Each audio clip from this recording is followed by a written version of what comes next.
It's July 1996. Two friends are standing in the shallow water of the Columbia River, waiting for a hydroplane boat race to start. One of them steps on something round and hard. He reaches down, thinking it's just a rock. It's not a rock. It's a human skull, still holding its teeth. That skull turns out to be almost 9,000 years old. One of the most complete ancient human skeletons ever pulled out of American soil. And the moment a scientist looks at its face and says one careless word, it kicks off a legal fight that runs for 20 straight years. Lawyers get involved. So do 5 Native American tribes, the U.S. Army, a federal court, and a team of top scientists from the Smithsonian. All of it circles one enormous question. Who gets to decide the true history of the first people to live in America? Let's start with the bones, because that's where this entire mess begins. A skull in the mud. The 2 men who found the skull were named Will Thomas and Dave Deasy. They'd come to watch the boat races near the town of Kennewick, Washington, and were wading along the riverbank when Thomas felt something under his foot. He picked it up. He turned it over, and he realized he was holding a human head. They left it near the shore, watched the rest of the race, and then walked straight to the police. The local coroner, Floyd Johnson, looked at the skull and figured it was too old to be connected to any recent crime. So he called in an archaeologist named James Chatters to take a closer look. Chatters went down to the river himself.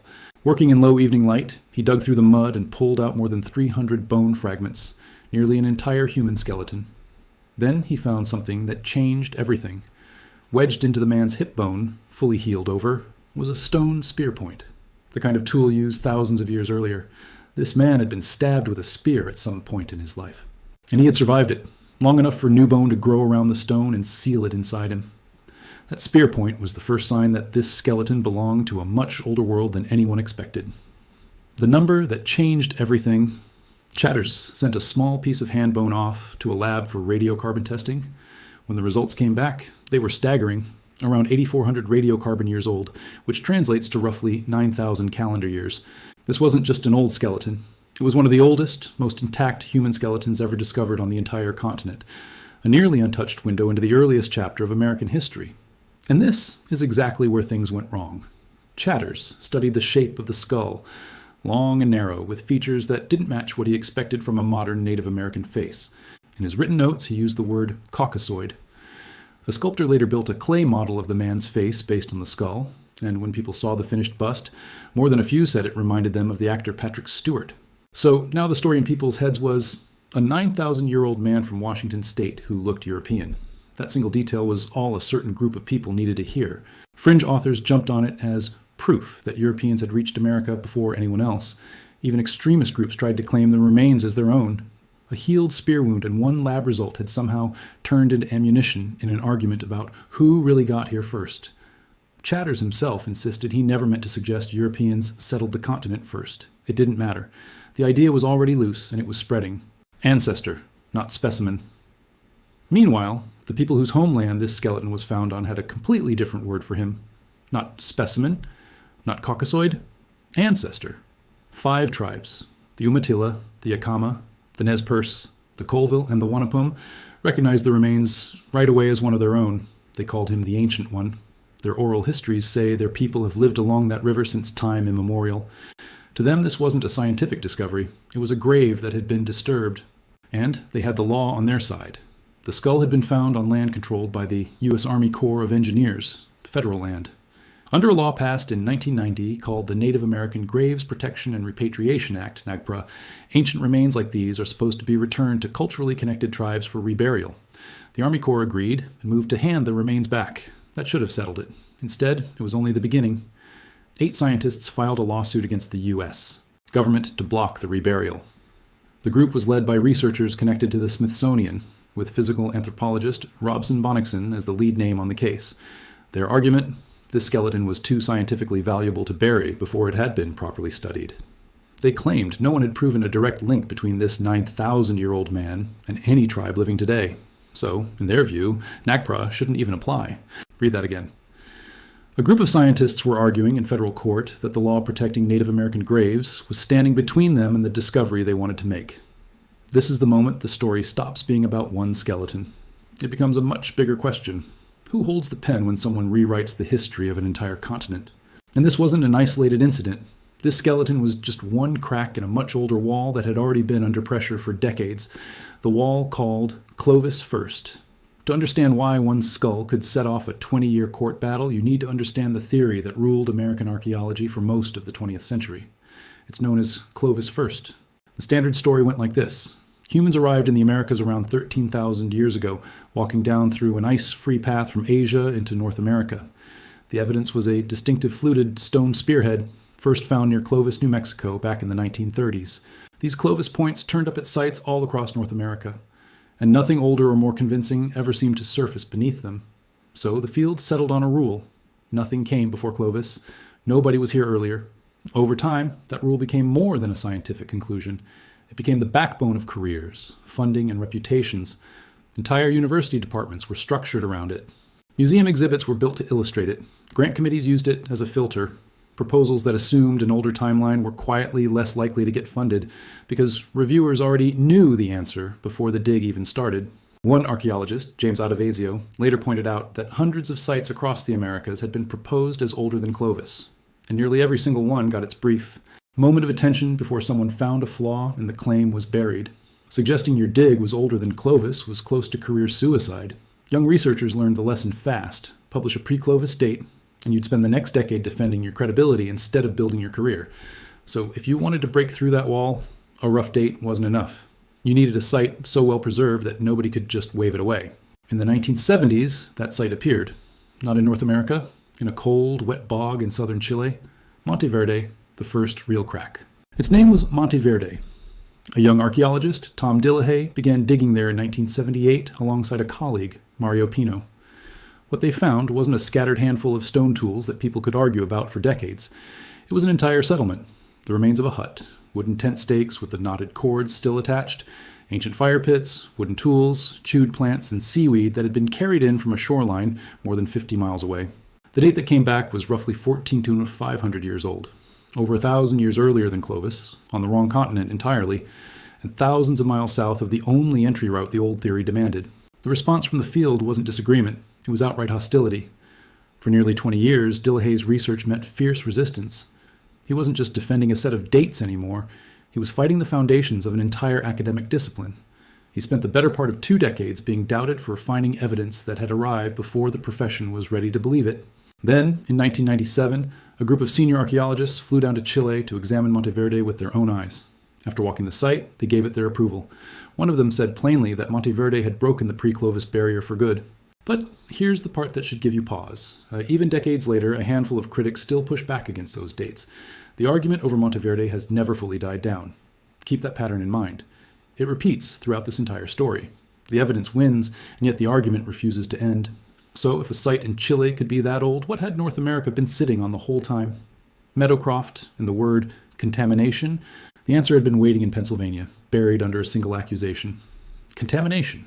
Meadowcroft Rock Shelter, dug by that same James Adovasio, was a deep, carefully layered site, one occupation floor stacked on top of another, going down and backward through time. The lowest layers produced dates older than 13,000 years, possibly stretching close to 16,000. Critics fired back fast, and their objections sounded devastating at first. They claimed old groundwater carbon could have seeped into the samples and made them read older than they actually were. They also argued the soil at the site was soft enough that artifacts might have slowly sunk down from younger layers into older ones over time. That sounds like a technical detail. It isn't. It's an accusation. It's a way of saying the site can't be trusted and the dig wasn't careful enough. But the more researchers went back and re-examined the layering, the harder that argument became to sustain. The layers held firm. The site never actually got disproven. It just sat there, too clean to dismiss outright, but too early for most of the field to accept. And here's the quiet, uncomfortable truth buried inside this whole story. The easiest way to bury an inconvenient discovery isn't to disprove it. It's to make the person who found it look sloppy. Call something contaminated long enough, and nobody ever has to actually explain what's in that layer. Back to the drawer in Washington. Now let's return to Kennewick. While all these older fights were still raging in the background, the ancient ones sat in legal limbo for years. In 2004, the scientists won their lawsuit. A federal court ruled that the remains didn't legally count as Native American under NAGPRA, because the court said no proven cultural connection had been established across a 9,000-year gap. That meant the skeleton could not be reburied. It could be studied. Robson Bonnickson's team finally got access to the bones, which were being held at the Burke Museum in Seattle, and what they found on close examination made the tribe's claim look, on paper, even weaker. The man had been tall for his era. His skeleton told the story of a rough life. Broken ribs, that old healed spear wound, joints worn from heavy use. Chemical traces in his bones pointed to a diet rich in seafood, suggesting he traveled along the coast. And when researchers measured his skull over and over, the closest matches weren't modern Native Americans at all. The numbers pointed instead toward the Ainu people of Japan, toward Polynesians, toward populations from across the Pacific. So there it was, seemingly confirmed by the measurements. The ancient one looked like an outsider, exactly the story the word Caucasoid had promised back in 1996. Except the skull measurements were about to be overruled by evidence the 2004 court never had access to. And before we get there, this whole debate was about to stop being invisible. It was about to leave physical proof you could see with your own eyes. Footprints in the desert, White Sands National Park, New Mexico. A blinding white gypsum flat that used to be the muddy edge of an ancient lake. Pressed into that old lake bed, researchers found trails of human footprints. Not tools you could argue had shifted through the soil. Not bones that might have been misread. Actual footprints. A real person walking across wet ground, one step after another. In 2021, a team dated the prints using radiocarbon dating on seeds trapped in the same soil layers. The result, somewhere between 21,000 and 23,000 years old. Sit with that number for a second. Clovis said 13,000 years. Monteverde pushed it back to about 14,500. Meadowcroft strained toward 16,000. White Sands didn't just nudge the timeline, it shattered it completely. It placed human beings in North America during the very peak of the last ice age, a time when the ice sheets were supposed to have sealed the entire continent shut. A footprint isn't a molecule sitting in a lab that you can argue about. A footprint is a real person standing in a real place the old model said was impossible for anyone to be. Think about the scale of that discovery for a moment. When those footprints were made, mammoths and giant ground sloths were still walking across the same landscape. Massive ice sheets covered huge stretches of what is now Canada and the northern United States. According to the standard model, this was supposed to be one of the most brutal, least survivable stretches in the entire ice age. Not the kind of moment when families would be casually walking across a lakeshore with children in tow. And yet the smaller footprints scattered among the larger ones suggest exactly that. Children walking beside adults, leaving tracks that would sit undisturbed for over 20,000 years. Naturally, the objection came, and it was clever. The seeds used for dating came from an aquatic plant. And aquatic plants can absorb old carbon from the water around them, which can make them read older than they really are. This is called the reservoir effect. For a moment, it looked like the entire terrifying date might get explained away. Then the researchers turned around and attacked their own results from a completely different angle. They dated pollen from land plants, which don't have that water problem. Same age. They used optically stimulated luminescence, a method that measures the last time individual grains of sand were exposed to sunlight. Same age again. Later, studies added dated mud, samples to the pile. By the end, dozens of samples using multiple independent methods all landed on the same window of time. The very objection, meant to destroy White Sands, ended up making the site stronger. New testing methods dragged the evidence back into the room and slammed the door on the doubters. It's still not universally accepted. Serious scientists continue to push back on parts of it. But you can feel the pattern taking shape now. Every single time the wall got hit, it moved backward, and it never moved forward again. The edge of the map. Which brings us to the most extreme claim in this whole story. One that almost nobody in the field actually accepts. I want to be upfront about exactly how far out on the branch this next part goes. The Karuti Mastodon site near San Diego, workers doing highway construction uncovered the bones of a mastodon, broken in a very specific way. The kind of fracture pattern you get when someone deliberately cracks bone open with a heavy stone to reach the marrow inside. Nearby were large rocks that could have been used as hammers and anvils. In 2013, a research team published their findings in the journal Nature and attached a number that stopped everyone cold, 130,000 years old. Not 13,000, not 23,000. 130,000. That would place some kind of human presence in California more than 100,000 years before humans were thought to exist anywhere in the Americas. Most experts rejected the claim outright, and honestly, their reasons are fair. There are no clear stone tools at the site, just broken bones and rocks. Heavy construction machinery can crack bone in similar ways too. As one archaeologist bluntly put it, that made the claim very easy to dismiss. So no, this doesn't prove humans were roaming America 130,000 years ago. Don't let anyone tell you otherwise. But here's why it still belongs in this story. Once the timeline started sliding, 13,000, then 14,500, then 16,000, then 23,000, the argument lost its clean, comfortable edge. There was no longer a solid wall everyone agreed marked the beginning of the story. When the ceiling has already been blown off twice, even a claim you personally reject starts to feel a little less absurd than it should. That's not proof. That's pressure building from every direction. And pressure was also building from a place nobody had thought to dig at all, not deeper into the ground, but out into the ocean. The coastline. That sank. There's a massive problem hiding underneath this entire debate, and it explains why the physical evidence has always been so frustratingly thin. For decades, researchers focused almost entirely on that inland ice-free corridor as the entry point into the Americas. But a growing number of scientists now argue the real road in was along the coast. People traveling south by boat, moving down the Pacific shoreline, living off the sea as they went. Some call it the Kelp Highway. Here's the gut punch. The coastline those early travelers would have walked along no longer exists. When the Ice Age ended, sea levels rose by more than 300 feet. The beaches, the campsites, any physical trace of the earliest arrivals, if it ever existed, is now sitting deep underwater, drowned far off the modern shoreline. Think about what that actually means. The archaeological record might not be thin because people weren't here yet. It might be thin because the ground they once lived on is now sitting at the bottom of the ocean. It's a bit like finding footprints leading up to a bridge, only to realize the bridge sank a long time ago. The footprints are real. The path that made them is underwater, permanently out of reach. That means the strongest possible proof of the first Americans may be gone forever, not hidden by any person, but swallowed by the sea itself. But one crucial piece of evidence was never underwater at all. It was sitting quietly in a drawer in Seattle. And it was about to end the entire 20-year fight with a single scientific result. The DNA that ended the war. In 2015, a research team led by geneticist S.K. Willerslev, working alongside researchers including Morten Rasmussen and Carlos Bustamante, accomplished something the 2004 court ruling never could. They successfully extracted DNA from the ancient one's hand bone. It was an incredibly difficult process. The bone looked well preserved on the outside, but internally the genetic material had been badly broken down and overwhelmed by soil bacteria. Somehow they managed to piece together a usable genome out of almost nothing. And the result completely dismantled the skull measurements that had ruled the debate for over a decade. Kennewick Man wasn't Ainu. He wasn't Polynesian. He wasn't European. Genetically, he was closer to modern Native Americans than to any other population on Earth. And among the groups researchers were able to compare, one stood out with a particularly strong genetic connection: the Colville tribe, one of the 5 nations who had claimed him as an ancestor from the very first day this story began. Let that sink in. The skull said stranger, the DNA said family, and the measurements said the tribes had it wrong. The genome said the tribes had been right the entire time. This same research team had already sequenced the genome of another ancient individual, a Clovis-era infant known as the Anzac child, buried roughly 12,700 years ago in Montana.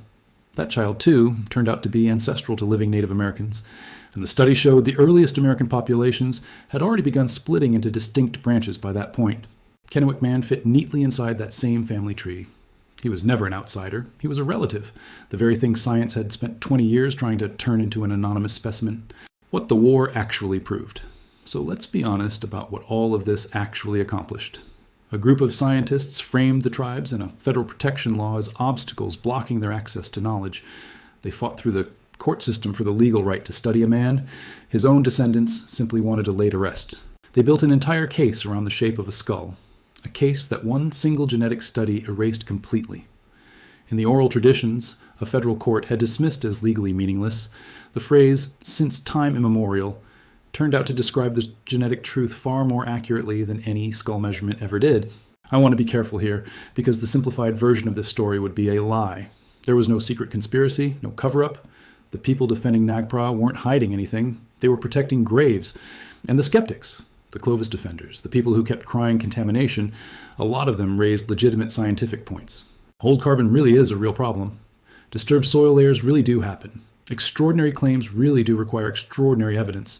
This wasn't a conspiracy in the dramatic movie sense. It was something much more ordinary and, honestly, something more dangerous. Certainty protecting itself. The old timeline wasn't stupid. It was built carefully from the evidence people actually had in front of them at the time. But a clean, simple story has a way of turning into a career structure, into textbooks, museum plaques, funding priorities, and reputations. And once that happens, changing the story starts to feel like a personal attack on the people who built their careers around it. So the field didn't collapse the moment new evidence appeared. It resisted. It doubted. It delayed. And the researchers carrying inconvenient dates paid the price in lost years and damaged reputations long before the rest of the field quietly caught up to where they'd already been. The quiet retreat. And that's the part you'll never see written on a museum plaque. The slow, quiet retreat. Clovis first didn't die in one dramatic press conference. There was no public apology to Tom Dillahay for 20 years of doubt. No formal correction issued for all the graduate students whose promising sites got quietly buried under accusations of fatal flaws. The theory simply changed clothes. Migration maps got redrawn to include a coastal route. Textbook language got softer and vaguer. Clovis First quietly became just one of several early cultures instead of the only one. The dates crept older, one footnote at a time. The old certainty never burned dramatically. It just slipped quietly out the back door and let new wording take its place. Going home. In February 2017, the Ancient One finally went home. After nearly 19 years sitting in a museum, the 5 tribes reburied him quietly, on their own terms, according to their own traditions. The very DNA that scientists had fought so hard for so long to extract turned out to be the exact result that ended their legal claim to him, and returned him to the ground. Where this leaves us. So, let's walk back to where this whole story started. 2 men wading in a river, picking up what they thought was just a rock. That skull was labeled Caucasoid, but it was treated as a specimen. It was called too scientifically important to bury, and in the end, it turned out to be exactly what his descendants had said from the very first day, an ancestor. One of the oldest known members of a family that never actually left. Here's what's actually confirmed. He's roughly 9,000 years old. He's genetically Native American, and sites like Monteverde and White Sands prove that humans were living in the Americas far earlier than the old theory ever allowed. Here's what's still argued over, the oldest, most extreme dates, full acceptance of the Ice Age footprints, the details of the coastal migration route. And here's what may never be known at all, how far back this story truly goes, because the earliest chapter may be sitting roughly 300 feet underwater, off a coastline that doesn't exist anymore. The drawer in Seattle is empty now. The footprints at White Sands are still pressed into that ancient lake bed, waiting for the next challenge and the next round of testing. And somewhere out along the Pacific coast, under cold, dark water, the beach where the very first Americans may have actually stepped ashore is still down there, unexplored, unfunded, and completely unseen. The old story was never a lie. It was just too small. And it kept getting smaller every single time the ground or the sea refused to keep its secrets.